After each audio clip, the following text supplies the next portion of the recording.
paycheck, not the deposit. I mean the source underneath it all. Because most folks believe income comes from a job, from an economy, from luck or timing.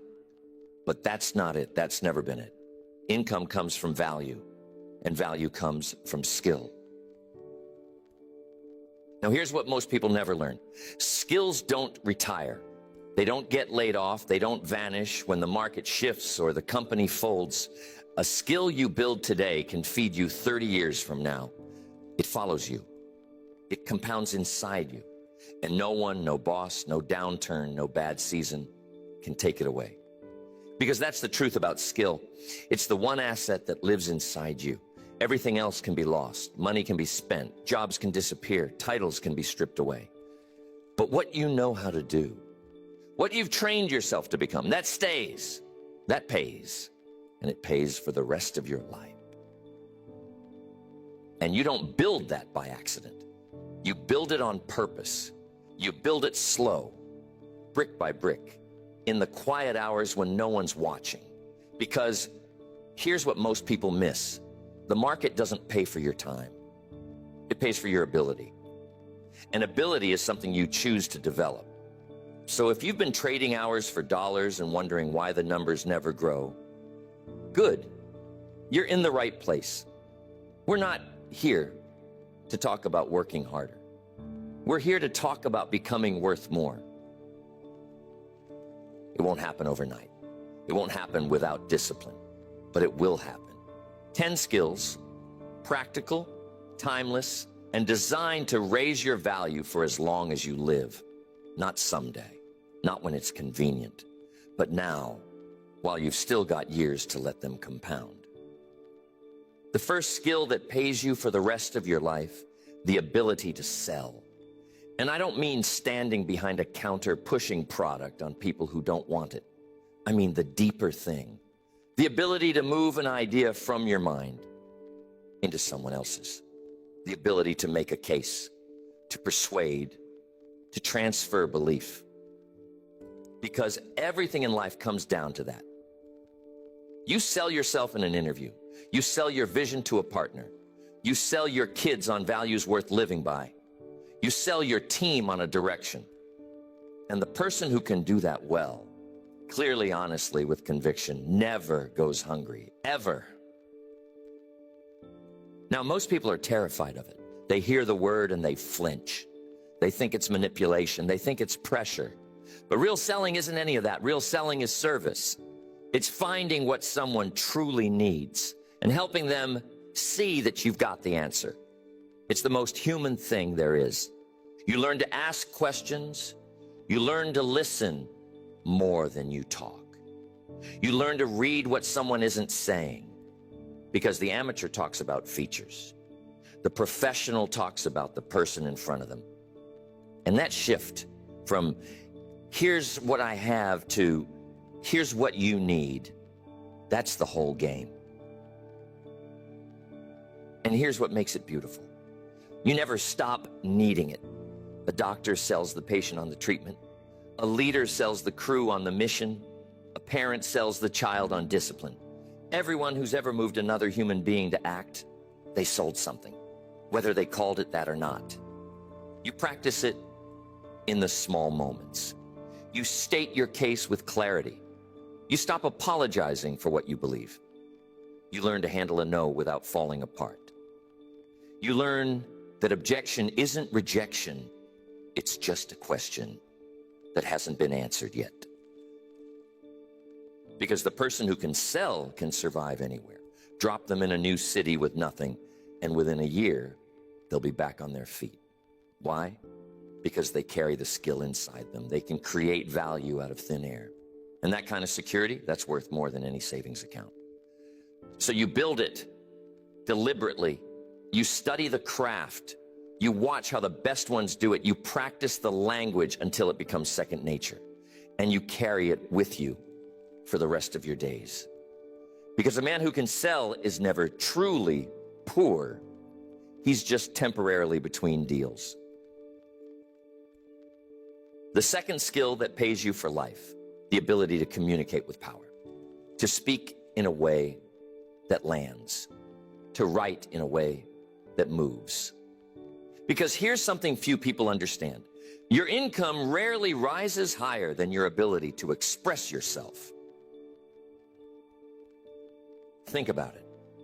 Two people can have the same knowledge, the same experience, the same idea, but one of them can articulate it clearly, confidently, in a way that makes people lean in, and the other one mumbles and fumbles and loses the room. Who gets promoted? Who gets trusted? Who gets paid? The one who can communicate. Every time. Because your thoughts, no matter how brilliant, are trapped inside you until you can express them. And a poorly communicated great idea loses to a well-communicated average one. That's just how the world works. Value has to travel, and communication is the vehicle. So you work on it, you expand your vocabulary, not to sound impressive, but to become precise. You learn the difference between a word that's close and a word that's exact. You learn to say more with less, because clutter confuses, but clarity commands. You practice speaking up in rooms where it's uncomfortable.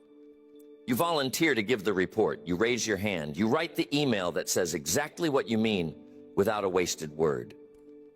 And slowly, something shifts. People start to listen when you talk. They start to seek out your opinion. Your voice starts to carry weight. And it's not just talking. It's the pause, the timing, the willingness to let silence do some of the work. Because a person who's comfortable with a pause seems in control. And a person who fills every space with noise seems nervous. You learn to speak deliberately. You learn to let your words breathe. Because here's the payoff. The person who communicates well gets access.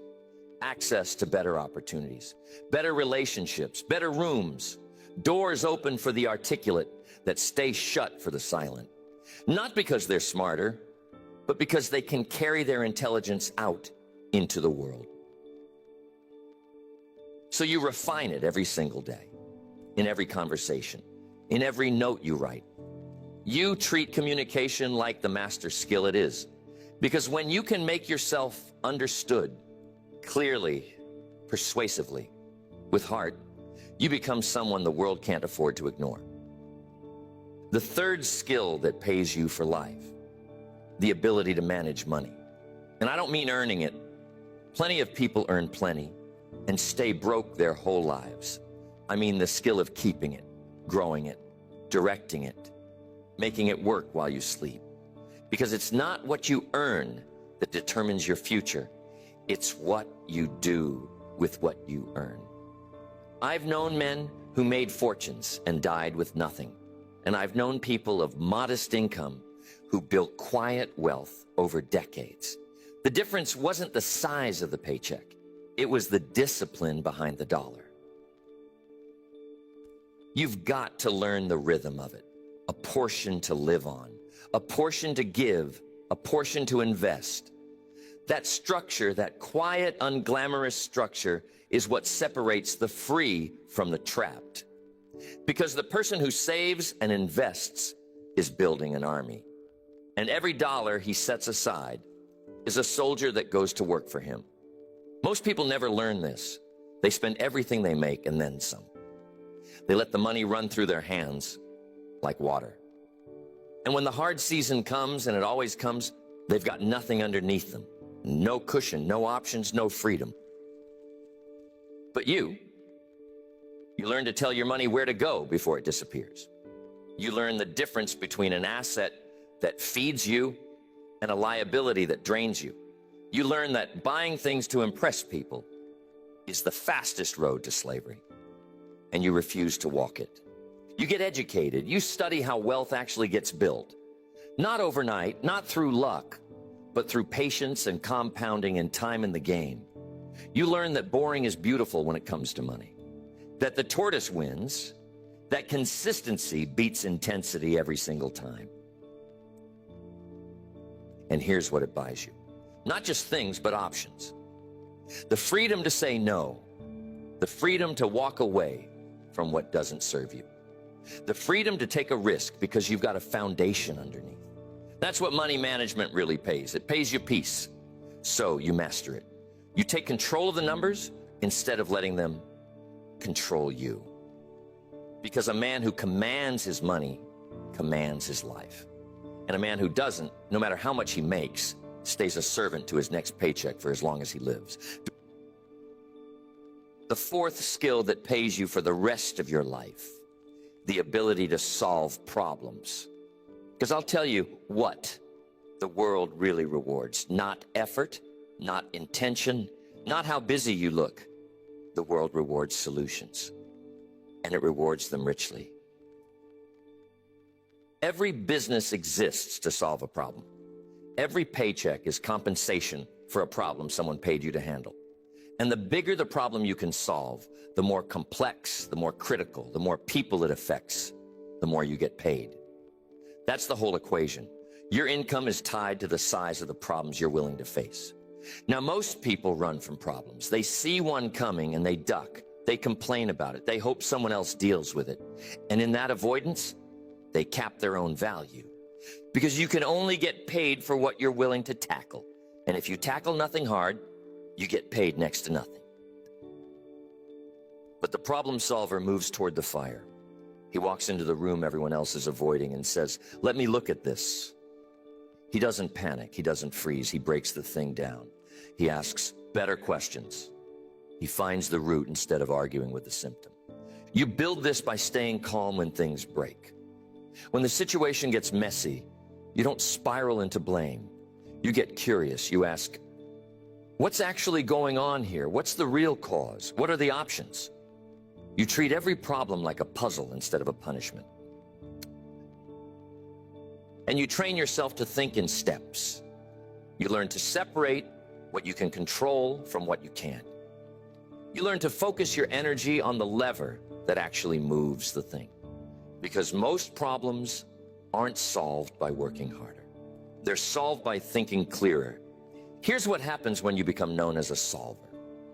People bring you their hardest situations. And that's not a burden, that's a promotion. Because the person everyone turns to in a crisis is the person who becomes indispensable. And the indispensable never worry about their next opportunity. So you sharpen this, you seek out problems instead of hiding from them. You build a reputation as the one who figures it out. Because in a world full of people who point at what's wrong, the one who quietly fixes it becomes worth his weight in gold. And that value never fades. The fifth skill that pays you for life, the ability to learn, not what you know right now, but how fast you can acquire what you don't. Because the knowledge that got you here won't be enough to carry you forward. The world keeps moving, and the person who can keep learning never gets left behind. See, most people stop learning the day they finish school. They think education has an endpoint, a finish line, a day when you're done. But the ones who win understand something different, that learning is a lifelong discipline, that your mind is a muscle. And the day you stop working, it is the day you start declining. You become a student of everything. You read. You ask questions. You stay curious long past the age when curiosity is convenient. You approach every situation with the posture of a learner instead of a knower. Because the moment you think you've got it all figured out is the moment you stop growing. And here's the beautiful part. Learning compounds. Every book you read connects to the last one. Every skill you pick up makes the next one easier. Your mind starts building bridges between ideas that other people never see. And that web of understanding becomes your greatest advantage. You learn to learn efficiently. You stop wasting time on things that don't matter, and you go deep on the things that do. You find the people who've already walked the road and you study how they did it. You shorten your learning curve by standing on the shoulders of those who came before. And you don't just learn facts, you learn how things work, how people think, how systems operate. Because a fact fades, but an understanding stays. And the person who understands the deep principles can adapt to anything the world throws at him. This is the skill that protects all the others. Because markets change, tools change. What was valuable yesterday can be worthless tomorrow. But the person who can learn will simply pick up the next thing and keep going. He's never obsolete. He just keeps evolving. So you commit to it for life. You keep the mind hungry. You read the book. You ask the question. You stay teachable long after your peers have gone stiff. Because in a changing world, the ability to learn isn't just one skill among many. It's the one that keeps you relevant forever. The sixth skill that pays you for the rest of your life, the ability to lead, to take a group of people and move them towards something bigger than themselves. Because here's a truth that never changes. Leaders get paid more than followers. Always have, always will. And leadership isn't a title. It isn't a corner office. It isn't about being the loudest voice in the room. Real leadership is influence.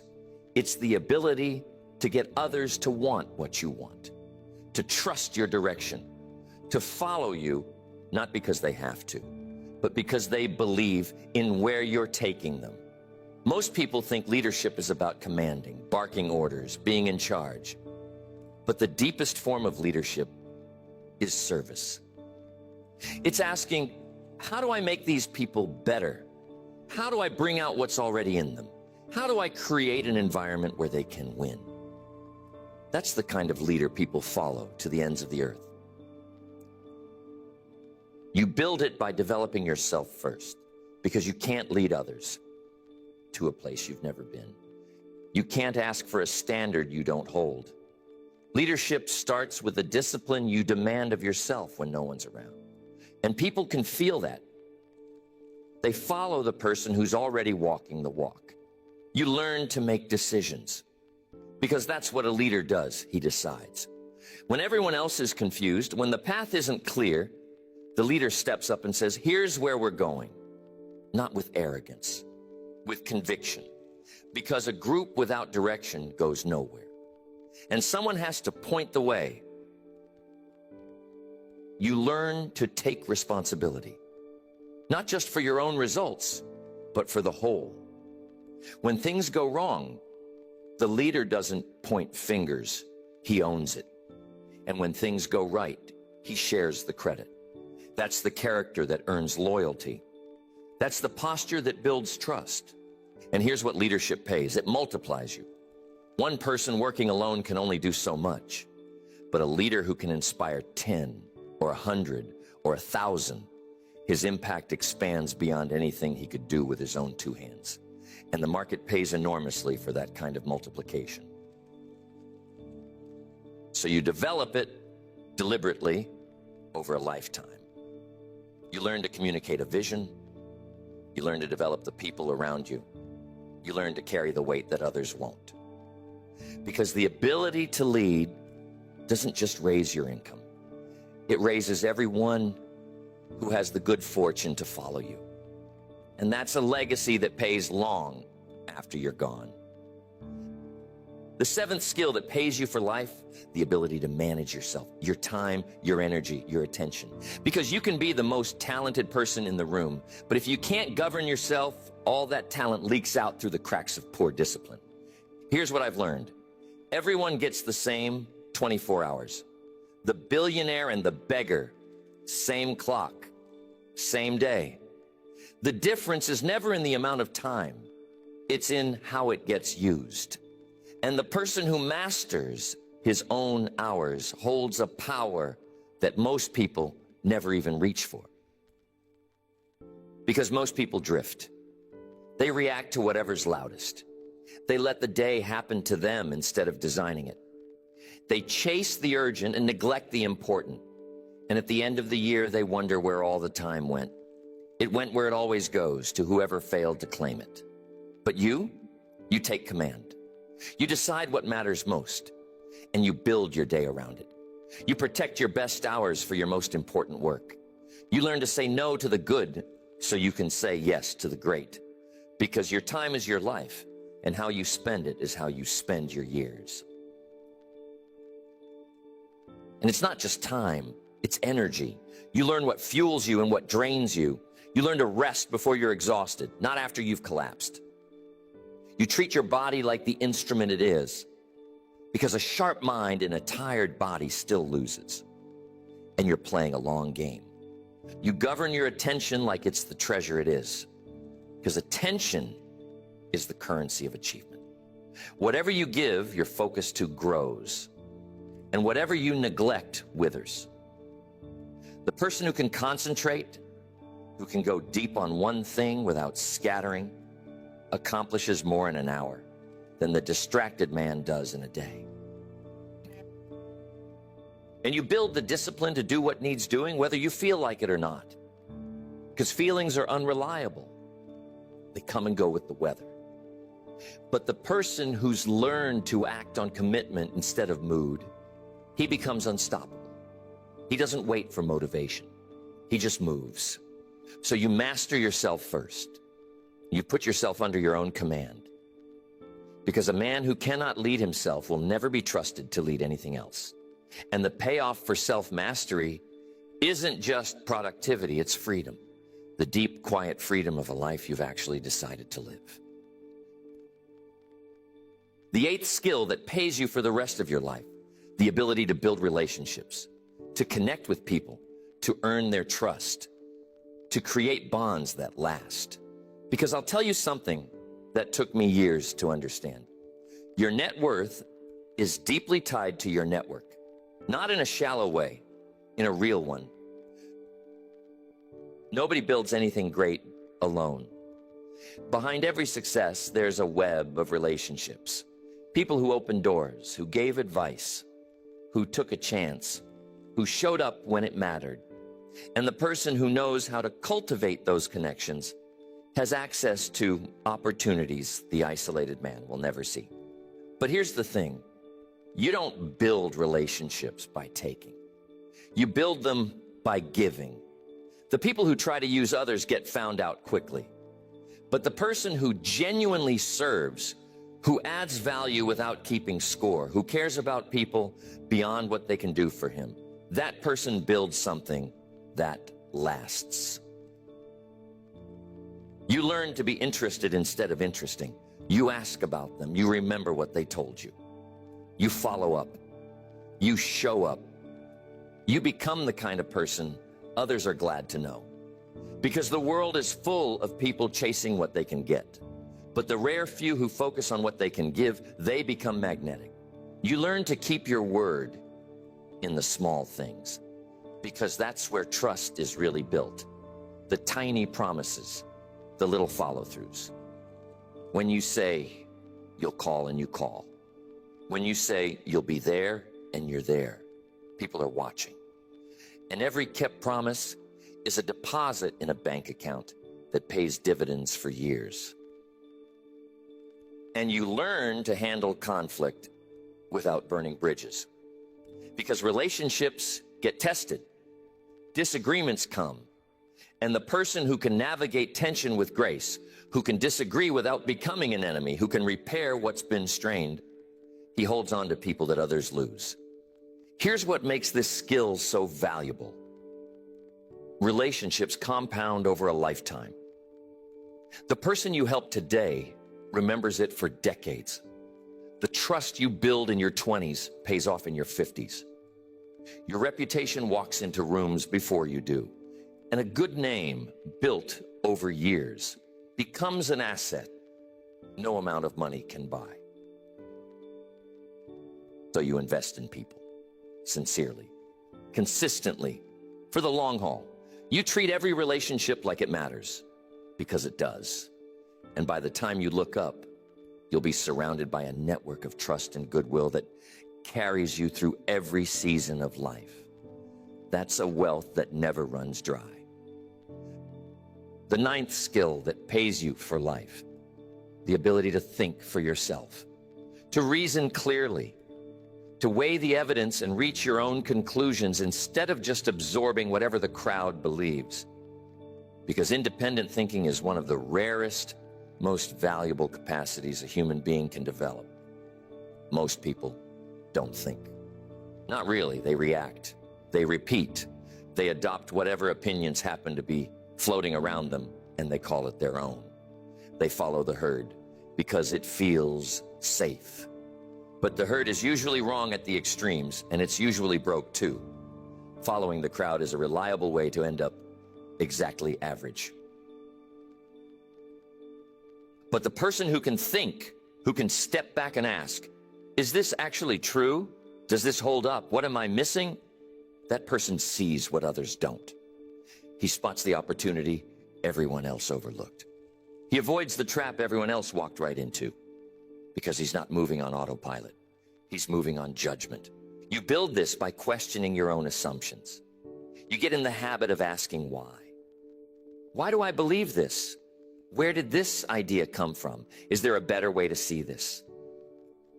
And you get comfortable with the discomfort of not knowing, because that's where real thinking begins. You learn to gather information from many sides before you decide. You resist the pull to lock in an opinion too fast. You hold your conclusions loosely enough to change them when the facts demand it. Because the goal isn't to be right about what you already think. The goal is to see reality as clearly as you possibly can. And you learn to think long-term when everyone around you is thinking about right now. You learn to trace the second and third consequences of a decision, not just the first, because most people only see the immediate. And the one who can see around the corner is the one who prospers, while others get blindsided. Here's why this pays. Every major decision of your life rests on the quality of your thinking. Who you marry, where you invest, what career you chase, what risks you take. Good thinking leads to good decisions, and good decisions compound into a good life. Poor thinking does the opposite. So you protect your mind. You feed it well. You question the easy answers. You refuse to outsource your judgment to the loudest voice or the popular opinion. Because in a world of followers, the clear thinker is worth a fortune. And that clarity, once you build it, pays you every single day for the rest of your life. The 10th skill that pays you for the rest of your life is this: the ability to keep going, to persist when it's hard, to stay in the game long after the excitement fades and the results haven't shown up yet. Because I'll tell you the honest truth, all the skills in the world mean nothing without the endurance to see them through. Because here's what most people don't understand about success. It's not usually a matter of talent. It's not usually a matter of intelligence. Plenty of gifted people quit. Plenty of brilliant people fold at the first sign of resistance. What separates the ones who make it is something quieter, something deeper, the refusal to stop. Every worthwhile thing takes longer than you think it will. It costs more than you expected. There's a valley in the middle of every great pursuit where the initial thrill is gone and the payoff hasn't arrived, and that valley is where most dreams get buried. Not because they weren't possible, but because the dreamer ran out of persistence before he ran out of road. But the one who keeps going, who shows up on the hard days, who does the work when nobody's clapping, who takes the setback and gets back up one more time than he gets knocked down, that person eventually breaks through. Because time and consistency have a way of rewarding those who refuse to give up. You build this by making peace with the difficulty. You stop expecting it to be easy. You stop being surprised by resistance. You come to understand that the struggle isn't a sign you're on the wrong path. It's the toll you pay to stay on the right one. And once you accept that, the setbacks lose their power to stop you. You learn to fall in love with the process instead of just the prize. Because if you only care about the destination, every long day feels like punishment. But if you can find meaning in the work itself, in the growing and the becoming, then you can sustain yourself for the years it actually takes. And you draw on everything else you've built. The self-management to keep your discipline, the clear thinking to keep your perspective, the relationships to keep your support. Because persistence isn't just gritting your teeth. It's a whole life built to endure. It's the sum of all the other skills applied over time. Here's what persistence pays. It pays in mastery. because you stayed long enough to become truly good. It pays in reputation because people learned they could count on you. It pays in results because you were still standing when the harvest finally came. The quitter never gets to see what was on the other side, but the one who endures collects it all. So you commit to the long game. You decide right now that you are not the kind of person who quits. You build your 10 skills patiently, and then you keep applying them year after year through the good seasons and the hard ones alike. Because that's the final secret. Not just to have the skills, but to keep using them long enough for them to pay you everything they're worth. So there it is, 10 skills, 10 investments in yourself that no market can crash and no employer can take away. The ability to sell, to communicate, to manage money, to solve problems, to learn, to lead, to manage yourself, to build relationships, to think, and to persist through it all. And here's what makes them so powerful. They don't compete with each other, they compound. The seller who can lead, the thinker who can communicate, the problem solver who can build relationships. When you stack these skills on top of one another, you don't just add value, you multiply it. You become the rare kind of person the world can't easily replace. Because these aren't things you buy, they're things you become.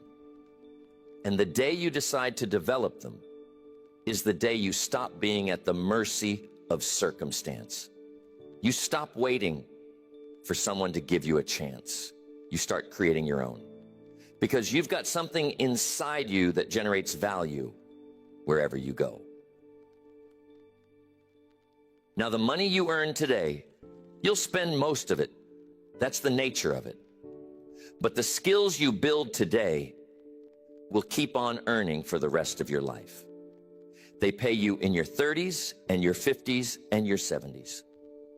They pay you in freedom and in options and in the quiet confidence of a person who knows he can handle whatever comes.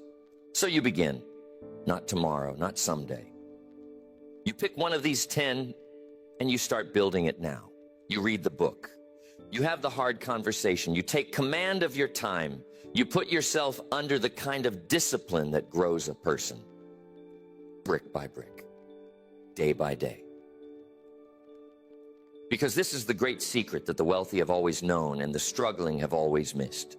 Don't chase the money, chase the skills, become worth more, and the money will have no choice but to follow you for as long as you live. You don't need luck, you just need to build. You don't need the perfect timing. You just need to start. You don't need anyone's permission to become more than you are today. And when you do, when you commit to becoming skilled instead of just busy, you'll never have to worry about your worth again. Because you'll be carrying it inside you, and no one can ever take it away.